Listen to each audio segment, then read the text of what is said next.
Your marketing sucks. And I'm not saying that to be cute. I'm saying it because someone needs to. I'm Kyle Milan, owner of Milan Media, and we help companies stop the bleeding, kill the fluff, and build marketing machines that actually drive revenue. If you're tired of wasting budget, chasing vanity metrics, and getting ghosted by leads, you're in the right damn place. Let's get into it. All right, so you've got a LinkedIn company page and you've been posting to it, or you just started a company page and you're starting to share content. What we're going to talk about today is how can you increase your engagement and increase your followers. Let's look at the main purpose of your LinkedIn company page. So this is the page for the corporation or the company to put out information. And then, this is the part that a lot of people miss, then the employees share that content to get it out there. The types of content that you should be posting about. Number one, do not make this about Facebook as much. Facebook type posts. That's where if you got heavy things into culture and things like that, that's a better place to put on a Facebook company page to allow employees to then share it and engage and show their friends and bragging rights and all those things. You should show some of that culture on your LinkedIn page, and you should also not only put it about, hey, we've got a job opening, because that's what a lot of companies are doing. They're just saying, it's LinkedIn. It's a personal networking for your future job. I've got a job. I'm going to put it on the company page and I'm going to post it, and then HR person or somebody else is going to share it, and then there you go. You get all these applicants. Typically, that's not going to happen unless you already have thousands upon thousands of followers on your company page. You're not going to get that much traction from a post. Or you could post on your company page a job opening and then share it through email, share it through other networks. Yes, you can do that, but you have to look at who are you trying to attract to your company page? Who are your potential customers or people that you want following? And think about their persona. So we're looking at the persona of the person that is going to follow your page. What is it that they're into as a person? What type of interests do they have? What type of hobbies do they have? It's not just about you. The number one mistake companies make is if you look at their posts historically, it's all about them. It's all about their sales, their product. They're not really giving a lot of information out there. They're just more talking about how they're better than other people. And it's more of like a look at me, look at me. If you look at our company page at Fivefold Agency, we produce a ton of content, but it's content that is relevant to the people that we're trying to bring in as potential customers. And our target demographic, we're basically giving away free content and we're posting it to our company page. Even still, we still will share other content in the market that's not ours. So think about your company page should not just be posting things about what is it that you guys sell or what is it that service that you offer, and it's just all sales, sales, sales. You have to think about the persona of the person. They may be into whatever it is that you're doing, whether it's something technical or something non-technical or it's a consumer product or something like that. They're into that, but what is their persona? What is their lifestyle? They're not just all about the one thing that you're selling or the service that you're offering. If you look at our industrial and marketing and manufacturing type companies that we serve, and even the tech and software, they're going after people that are in engineering, or they're going after people that are in operations or things like that. And yes, they are into whatever it is that our clients are servicing, the service that they offer or a product that they're selling. But if you look at their lifestyle, they're also into other things like automation, robotics, they're into hunting, fishing, they're into cars and automotive and technology and new emerging technologies or new software stuff or new gadgets and products and things like that. So you want to try, and essentially the overarching theme here is you want to be a news source for your followers. So you're not just strictly putting out content about you, but you're also putting out content that is relevant to your industry or relevant to the space that you're in, and also relevant to the persona of the person that you're trying to bring in. So let's say you have 100, 200, 500 followers. In order to grow that, you need to, one, start producing more consistent and better content. So the first step is going to be change your strategy and say, we are going to produce content that is not strictly about us. It's about things around the persona and things around the interests that these people are into. Number two, you need to be posting 4 to 5 times a week. You're not going to overkill this. When you post 4 to 5 times a week, think about the algorithm behind LinkedIn. The algorithm works to where they're not going to see every single thing. Even if you share it every single day, your entire network is not going to see everything because maybe they're not on LinkedIn. Depends on when they log in, how many followers they have, what else is in their feed. They're not going to scroll all the way down to the bottom. like 10 minutes of scrolling to get to your post that's buried because they have 4,000 connections or 1,000 connections. So don't think that you're going to flood the market with too much information or overkill it. You need to post consistently 4 to 5 times a week because you want to make sure that when that person does log in, let's say you post on Monday, Tuesday, Wednesday, Thursday, and you leave off Friday. If somebody logs in on Wednesday, but last time you posted was Monday, there's a high likelihood they're not going to see that unless that post got a lot of traction. So it's where if you're posting Monday, Tuesday, Wednesday, they come in on Wednesday at 9 o'clock, you just post something at 8:15, you got a couple likes, there's a high likelihood they're going to see it. That's just the way that the algorithm works. So posting consistently and then breaking up the post to where I would say 25% to 30% of your content should be about your service, your product that you're offering that you want people to engage with or be aware of or purchase something from you. The rest of it should be either educational about something in your industry or find relevant news sources outside of that that are into the persona or the overarching industry that you're in or that type of group in that type of field and post something from them.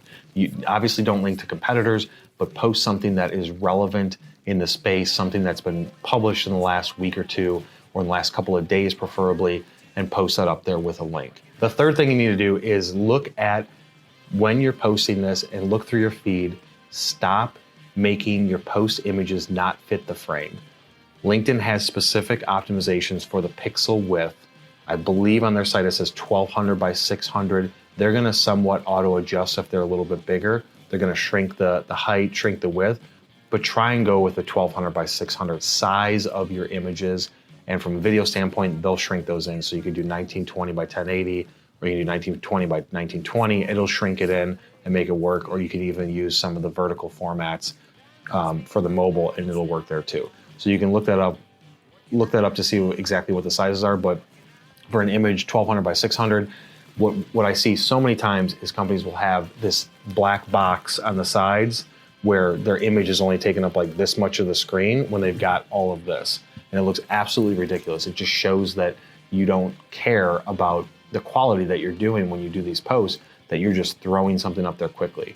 Now, if you're linking to an outside article, the image that's going to come in is whatever that outside article has as their featured image for their website. That's what's going to pull in, and it's going to put a description below it, and it's going to show the name of the URL. So if that sucks, you can go in there and change it. But for anything that you're posting organically or natively yourself, if you take pictures of your employees at an event, or if you take pictures of the shot of the plant, or you take pictures of the office, or whatever it is that you're doing, shoot them in landscape mode. Don't shoot them in portrait mode. And if you do have a bunch in portrait mode, try and use some post-editing software to put those into some sort of collage to fill the space. Because as people are scrolling through their feed, once you start getting followers and engagement, they're going to scroll through their feed and they're just going to see this teeny little picture with all this space on the sides, and it's going to look absolutely ridiculous. This is probably the number one thing that companies fail at. It could be the people that are managing it. Maybe they don't have a marketing department. Maybe the agency that they're using made a mistake or posted the wrong picture or whatever, but it's so common. Almost all company pages that you scroll through, eventually you'll find something that is not sized correctly. So if you cannot size it correctly, then don't post it. LinkedIn updated their company page features to where now you can edit a post. Before it was like the end of 2018. Before that point, before a few months ago, you when you post something to your LinkedIn company page, you could not go in and edit it like you can on your personal profile. You'd have to just go in and delete it. Now, when you post something, you can go back in and edit it. So the best rule of thumb is if you don't know if it's the right size, or if that's not something that you're familiar with and you can't figure out exactly how to see that, then just post it and then refresh your screen and look at it. And if it looks jacked up, then delete it and figure out how to make it look better. For point number 4, we're going to look at how do you actually get growth and followers and engagement once you're making the right amount of content, you're posting it regularly, and it's the right format, right size. Now we're going to look at how do we get this out there. Whether you have 10 followers, 100, 1,000, or 10,000, if you want to increase your engagement, increase your followers, there's only 2 ways to do this. Number 1, run paid advertising for a sponsored post, which is where when you create a post, whether it's a video, an article, an image, whatever, you go into LinkedIn self-serve advertising, and you would run a sponsored post, and you can have the option to check a box and it says add the follow button to that post. So when people see that in their feed as an ad, they can easily hit follow, and you're basically paying for followers. Don't do that because it's not effective for the cost that you're going to pay. The other way to do it is have your company employees share the post, like it, comment, whatever. Now you may think, well, if I've got, it doesn't matter if you've got 10, 100, 1,000 followers or 10,000, you post something out there, it's, first of all, like I said before with the algorithm, it doesn't go out to all 10,000 of them right away. It's going to test the market just as it does on your LinkedIn personal profile. It does a small focus group first, rates the engagement that you get back on that, then it sends out to more people, gets the engagement rate back on that, and then it sends it out to more and more, and so on and so forth. But it's always going to do that test market first. So don't think that you post something that goes out to even all your followers instantly, because it doesn't. From a personal, from an employee engagement standpoint, having them assist you with this, it is not as simple as just saying, hey, everybody, I posted this on the company page, or look back on Tuesdays and Thursdays and Wednesdays when we post, go in and share it, comment, or like it. If those people aren't growing their own personal networks, then it doesn't matter. You're not going to get much more engagement or increased followers, or you will, but at a very, let's say, consistent, slow, steady growth. And slow growth meaning like 0.5% of growth of followers month over month, which is pretty weak. So in order for you to make this strategy work, you have to have the people that are sharing and from your company that are liking and sharing and engaging on the content to push it out to their network. They have to actively increase their networks. And we'll put a link above where we show exactly how to do that from a sales standpoint, to a video where we talk about optimizing your profile. But then the second part is, once you optimize your personal profile, how do you grow your network very quickly? So check out that video and you can show the people at your company that are willing to put in the time to do this. It'll show you how to do that. But if you've got employees that have 200, 300, 500 connections, and you've got 10 of them, that's a lot less effective than 5 people that have 4,000 or 5,000 connections, because they're constantly trying to add new people into their network that are within the target demographic that you're trying to sell to. Without them doing that, this does not work. There isn't a way to quickly and strategically increase your followers without doing the paid advertising, or without just being patient and saying this is going to take a long time to grow organically, and you're not paying attention to it that much, you're not trying to push it. You have to have the people that pick somebody in sales, marketing, engineering, whatever it is, on client-facing side of your business, the CEO, the COO, the CFO, whoever it is that's on the client-facing side of your business that talks to clients, engages with them, produces content, anything like that. Have them go from however many connections they have and multiply it by 2, 5, 10 times. And once you post the company page post and the content's good, because you've done the first 3 steps, then when they share it, they're going to get people that then will follow your page. And that's the way to quickly and strategically grow, so that way you don't just, you don't want to have followers that are not relevant to you at all. It's not just about the followers. You're not just trying to get that dopamine drip to say, I've got more followers. You're trying to make it strategic, so that way when you do post something, you get engagement because it's relevant. So that's how you get the engagement. So point number 5 is, in order to get the engagement that is good engagement, the connection and the people that are following your page have to be relevant. Before, back in 2017, 2018, you used to be able to go to you used to be able to go to LinkedIn company page as an admin and look at your followers, and you'd be able to see everybody that's following you. And I believe that we used to be able to export that as well. You can't do that anymore. They stripped that out in the middle of last year. So you just have this number of people that are following. You don't know if they're good or bad unless you just started and you've been paying attention to engagement.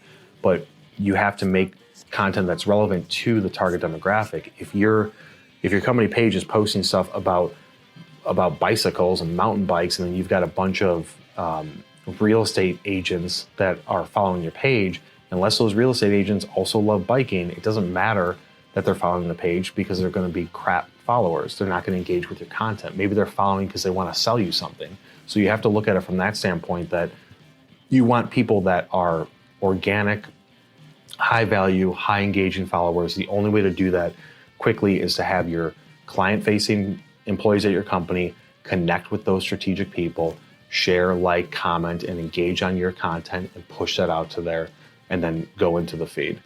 So hopefully those tips gave you guys some good guidance on how to quickly grow your LinkedIn company page engagement and your followers. If you're still listening, it means you know I'm right. Your marketing sucks, but it doesn't have to. Fixing it is what we do at scale every day. So stop playing small and start making moves. Subscribe to Your Marketing Sucks and hit up Milan Media if you're ready to turn this thing around. Until next time, try and suck less.